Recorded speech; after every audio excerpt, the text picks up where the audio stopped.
प्यारे विद्यार्थियों, online classes में आपका हार्दिक अभिनंदन, स्वागत है। अभी तक जिन विद्यार्थियों ने चैनल को सब्सक्राइब नहीं किया है वो चैनल को सब्सक्राइब जरूर कर लें। लाइक शेयर वीडियो को ज़रूर करें ताकि आपको लेटेस्ट अपडेट प्राप्त होते रहें। आज हम जिस चैप्टर की तरफ अपना ध्यान आकर्षित कर रहे हैं वो है संवैधानिक उपचारों का अधिकार या कॉन्स्टिट्यूशनल रेमेडीज़, जो अनुच्छेद 32 अनुच्छेद 32 में दिया गया है। विद्यार्थियों, यह अनुच्छेद बड़ा महत्वपूर्ण अनुच्छेद है क्योंकि एक लैटिन सूक्ति है कि जहाँ अधिकार है वहाँ उपचार है। अर्थात यदि आपका अधिकार है तो आपके उपचार की व्यवस्था भी संविधान में की गई है, वर्णित की गई है। जहाँ फंडामेंटल राइट्स में आपको अधिकार दिए गए हैं, मूल अधिकार प्रदान किए गए हैं, लेकिन इनके उपचारों की व्यवस्था अनुच्छेद 32 में और अनुच्छेद 226 में की गई है। जब संविधान का निर्माण हो रहा था तो कुछ लोगों ने डॉक्टर अंबेडकर से पूछा था, तो अंबेडकर ने कहा था कि इन अधिकारों को जो अनुच्छेद 32 में दिए गए हैं ये बड़े महत्वपूर्ण राइट्स हैं। अगर इन अधिकारों को यहाँ से बाहर निकाल दिया जाए तो हमें ऐसा महसूस होगा जैसे हमने संविधान की आत्मा को बाहर निकाल दिया है। अर्थात ये बड़े महत्वपूर्ण अधिकार हैं। अनुच्छेद 32 भाग 3 अपने आप में एक मूल अधिकार है और इसके अंदर व्यक्ति को ये अधिकार प्रदान किया गया है कि वो 5 प्रकार की रिट याचिकाओं के माध्यम से अपने अधिकार प्राप्त कर सकता है। एल चंद्र कुमार बनाम भारत संघ के मामले में भी कहा गया था कि जुडिशियल रिव्यू या न्यायिक पुनर्विलोकन संविधान का आधारभूत ढांचा है और इसे संविधान संशोधन के द्वारा भी समाप्त किया जा सकता नहीं है। व्यक्ति के अधिकार बड़े महत्वपूर्ण हैं और 5 प्रकार की रिट याचिकाओं के माध्यम से व्यक्ति यहाँ पर ये अधिकार प्राप्त कर सकता है। पूर्वोत्तर काल में एक धारणा थी कि क्या ये अधिकार व्यक्ति के सिर्फ राज्य के विरुद्ध ही है, लेकिन बाद में सुप्रीम कोर्ट ने अपने एक न्यायिक निर्णय में बता दिया कि ये सरकार के विरुद्ध और किसी अन्य व्यक्ति के विरुद्ध भी उन्हें अधिकार प्राप्ति के लिए वो रिट याचिका लगा सकते हैं। इस रिट याचिका की समय सीमा क्या है? क्योंकि परिसीमा अधिनियम 1963 में इसकी लिमिटेशन 90 दिन रखी गई है, लेकिन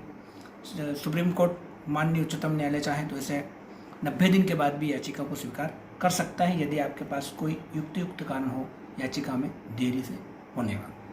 यहाँ पर 5 प्रकार की रिट याचिकाओं के बारे में प्रोविजन दिया गया है कि यहाँ पर आप 5 प्रकार की रिट याचिकाओं के माध्यम से अपने अधिकार की प्राप्ति या संविधान के द्वारा जो आपको रेमेडीज प्राप्त है वो आप प्राप्त कर सकते हैं। अनुच्छेद 32 में सुप्रीम कोर्ट में आप जा सकते हैं और अनुच्छेद 226 में आप माननीय उच्च न्यायालय में ये रिट याचिका के माध्यम से ये अधिकार प्राप्त कर सकते हैं। कई बार ऐसी बात भी उठी है कि कॉन्स्टिट्यूशनल रेमेडीज या संवैधानिक उपचारों के अधिकार में कौन से न्यायालय की शक्ति ज़्यादा है, तो उच्च न्यायालय को इसमें थोड़ी सी ज़्यादा शक्ति प्रदान की गई है। उन्हें कॉन्स्टिट्यूशनल रेमेडी के साथ साथ अन्य उपचार या अन्य उपचारात्मक याचिकाओं की भी अधिकारिता प्रदान की गई है। वहीं उच्चतम न्यायालय को मात्र 32 में सिर्फ ये 5 प्रकार की याचिकाओं के माध्यम से ही यह अधिकार प्रदान किया गया है। यह अधिकार अपने आप में बड़ा महत्वपूर्ण अधिकार है और इस मूल अधिकारों के प्रवर्तन के लिए आप रिट याचिकाएं प्रस्तुत कर सकते हैं। इसमें सर्वप्रथम याचिका जिसके बारे में बोला जाता है वो है हेबियस कार्पस या बंदी प्रत्यक्षीकरण की याचिका। बंदी प्रत्यक्षीकरण की याचिका, यह जो लैटिन वर्ड है हेबियस कार्पस उससे निकली हुई है, जिसके अंतर्गत ये अधिकार दिया गया है कि यदि किसी व्यक्ति को अनावश्यक रूप से यदि बंदी बनाया गया है तो उस व्यक्ति को ये अधिकार दिया गया है कि उसे न्यायालय के समक्ष प्रस्तुत किया जाए। जहाँ पर किसी व्यक्ति को अयुक्तियुक्त तरीके से बंदी बनाया गया है तो ऐसे व्यक्तियों को तुरंत न्यायालय के समक्ष प्रस्तुत करना है और जिस व्यक्ति ने उन्हें बंदी बनाया है वह व्यक्ति उन्हें अधिकार बताए कि यहाँ पे आपको क्यों बंदी बनाया गया है। इससे संबंधित एक केस बड़ा महत्वपूर्ण है। कालू सान्याल बनाम जिला मजिस्ट्रेट दार्जिलिंग के मामले में भी कोर्ट ने निर्णय किया था कि इसमें निरुद्ध व्यक्ति को न्यायालय के समक्ष प्रस्तुत करना अनिवार्य नहीं है। पूर्वोत्तम धारणा यह थी कि निरुद्ध व्यक्ति को न्यायालय के समक्ष प्रस्तुत करना अनिवार्य होता है, लेकिन उन्होंने बोला कि नहीं, ये विवेकीय उपचार है जो न्यायालय द्वारा प्रदान किया गया है। ये रिट याचिका हमने इंग्लैंड के रानी के यहाँ से ग्रहण करी है क्योंकि उस जमाने में व्यक्ति को रानी के समक्ष प्रस्तुत किया जाता था। बंदी प्रत्यक्षीकरण या हेबियस कार्पस में यदि किसी व्यक्ति को अयुक्तियुक्त तरीके से बंदी बनाया गया है तो उस व्यक्ति को ये अधिकार है, कोई भी व्यक्ति यहाँ पे आवेदन दे सकता है। पूर्वोत्तम में यह बात थी कि कौन व्यक्ति आवेदन दे सकता है, तो वही व्यक्ति जिसके अधिकारों का अतिक्रमण हुआ है वो दे सकता है, लेकिन बाद में सुप्रीम कोर्ट ने अपने न्यायिक निर्णय में ये भी क्लियर कर दिया है कि जरूरी नहीं है कि वही व्यक्ति या उसके जो जिनका अधिकार प्रभावित हुआ है वही व्यक्ति याचिका दे, कोई अन्य व्यक्ति उनका दोस्त मित्र वगैरह भी चाहे तो ये याचिका प्रस्तुत कर सकते हैं।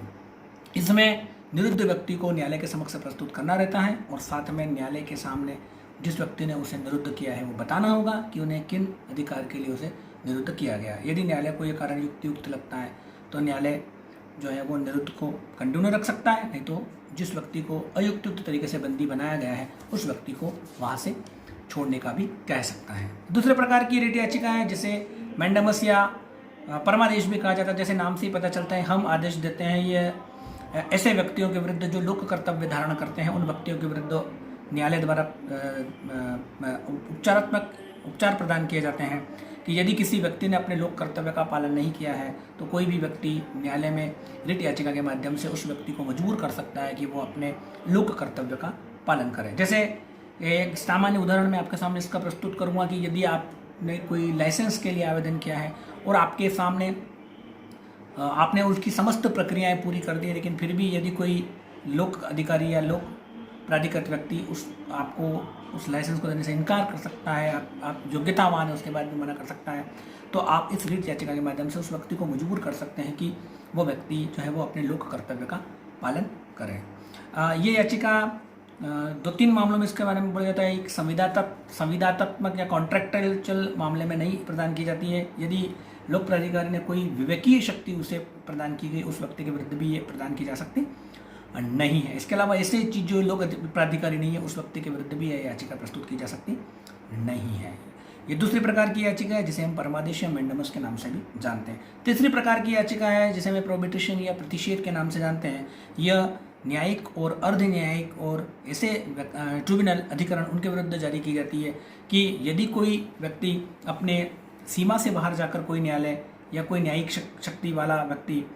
जिसे न्यायिक शक्तियाँ प्रदान की गई अपनी सीमा से जो उसे प्रदान की गई उनसे बाहर जाकर यदि काम करता है तो उच्च न्यायालय और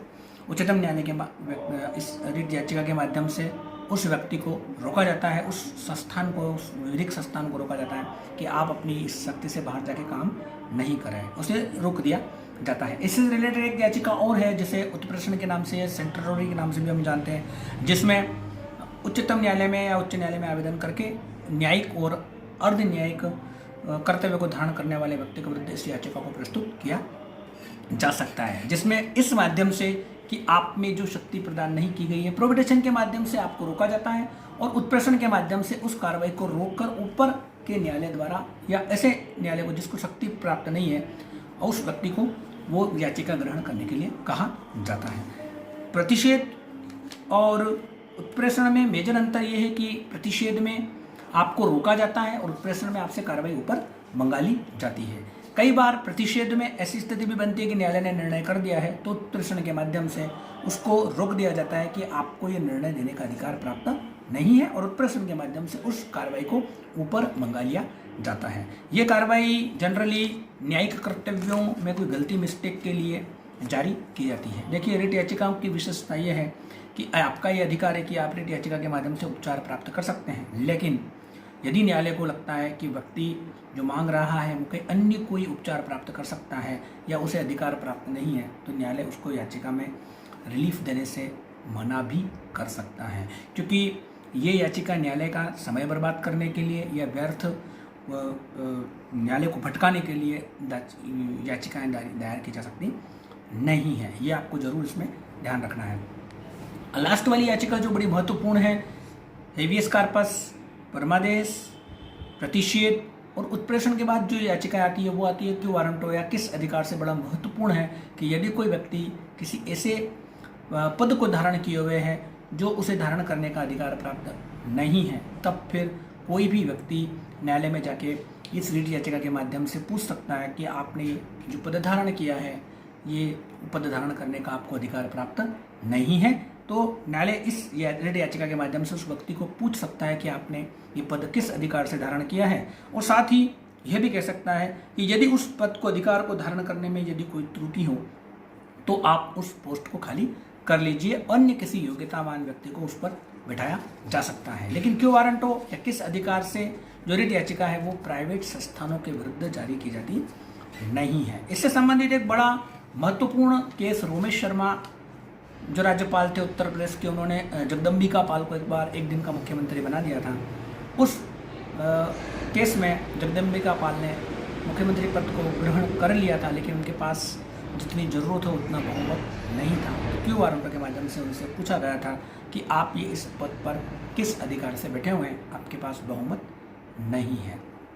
तो इन 5 रिट याचिकाओं के माध्यम से ये जो महत्वपूर्ण राइट्स, आपके मूल अधिकार जो आपको प्रदान किए गए हैं, उनको प्राप्त करने के लिए, उनका उपचार प्राप्त करने के लिए आपको ये अधिकार, ये रिट याचिकाएँ प्रदान की गई है, जिसे व्यक्ति अपना अधिकार प्राप्त कर सकता है। विद्यार्थियों, ये जो रिट याचिका वाला चैप्टर है वो बड़ा महत्वपूर्ण है परीक्षा के लिहाज से, और इससे हर साल क्वेश्चन आते हैं। आप इसको अच्छी तरीके से देखिएगा, और यदि आपको कोई भी डाउट्स हो तो नीचे कमेंट्स में ज़रूर लिखिएगा। Thank you.